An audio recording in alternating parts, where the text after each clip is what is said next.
လေးရှားနိုင်ငံမှာဖုန်းပြေဖြစ်မယ်ဆိုရင်ကိုကင်တဲ့စင်ကတ်နဲ့တက်ဆိုင်တဲ့ application ကိုလိုက် down မနေပဲနဲ့ဥပမာကိုက DG ကင်တယ်ဆိုလို့ရှိရင် DG application down တာမျိုးကိုက Mobile ကင်တယ်ဆိုလို့ရှိရင် Mobile application down တာမျိုးမဟုတ်ပဲနဲ့မလေးရှားနိုင်ငံမှာရှိသမျှစင်ကတ်တွေအကုန်လုံးကို application တစ်ခုတည်းမှာပဲဖုန်းပြေဖြည့်လို့ရတဲ့ application တစ်ခုကိုဒီဗီဒီယိုမှာကျွန်တော် step by step ပြောပြပေးသွားပါမယ် application လေးကတော့Touch 'n Go ဖြစ်ပါတယ်ပထမဆုံး Touch 'n Go တွေကိုဝင်လိုက်ပါ Touch 'n Go တဲ့ရောက်ပြီဆိုတာနဲ့ My Prepaid ဆိုတဲ့နေရာလေးကိုနှိပ်လိုက်ပါအထက်ရောက်ပြီဆိုတာနဲ့ကယ်၍ Telco Operator ဆိုတဲ့နေရာလေးကပိတ်နေရင်ဒီဘေးနားလေးကညားလေးကိုနှိပ်ပေးလိုက်ပါပြီးတာနဲ့ဒီအောက်မှာတွေ့ရတဲ့အရာတွေအကုန်လုံးကမလေးရှားနိုင်ငံမှာသုံးတဲ့ SIM ကတ်တွေပဲဖြစ်ပါတယ်ပထမဆုံး Prepaid Number ဆိုတဲ့ဒီနေရာလေးမှာကိုဖုန်းပေဖြည့်မဲ့ဖုန်းနံပါတ်ထည့်လို့ရပါတယ်ဒါမှမဟုတ်တခြားတစ်ယောက်ရဲ့ဖုန်းထဲကိုပေးဖြည့်ပေးမယ်ဆိုရင်ဘေးနားက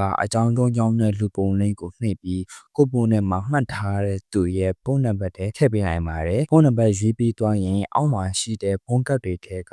ကိုကင်တဲ့စင်ကတ်ဒါမှမဟုတ်ကိုဖြည့်ပေးမဲ့သူရဲ့စင်ကတ်ကိုရွေးပေးပါပြီးရင်ဒီလိုလေးလာပြရင်ဒီနေရာမှာကိုထက်မဲ့အမောင့်ကိုရွေးပေးပါအားလုံးပြီးသွားရင်တော့အဲ့ဆိုတဲ့နေရာလေးကိုနှိပ်ပေးပါဒီနေရာကိုရောက်ပြီဆိုတာနဲ့ကိုယ့်ရဲ့ Touch 'n Go password ကိုထည့်ပေးပြီးရင်ဖုန်းပေဖြည့်ပေးပြီးသွားပြီဖြစ်ပါတယ်ဒါဆိုလို့ရှိရင် Touch 'n Go ထဲမှာတင်ကိုယ်တိုင်ရောတင်ရဲ့တင်ငယ်ချင်းတွေအတွက်ပါဖုန်းပေဖြည့်ပေးတက်သွားမယ်လို့ကျွန်တော်ကထင်ပါတယ်ဗီဒီယိုထဲမှာတင်တွဲတစ်ခုခုချသွားတယ်ဆိုလို့ရှိရင်ကျွန်တော်ကို like follower နဲ့ကျွန်တော်ကိုအားပေးသွားလို့ရပါတယ်ကျွန်တော်ကတော့ Philip ဖြစ်ပါတယ်နောက်တဲ့ဗီဒီယိုမှာတွေ့ဆုံကြည့်ပါသေးတယ်ခင်ဗျာ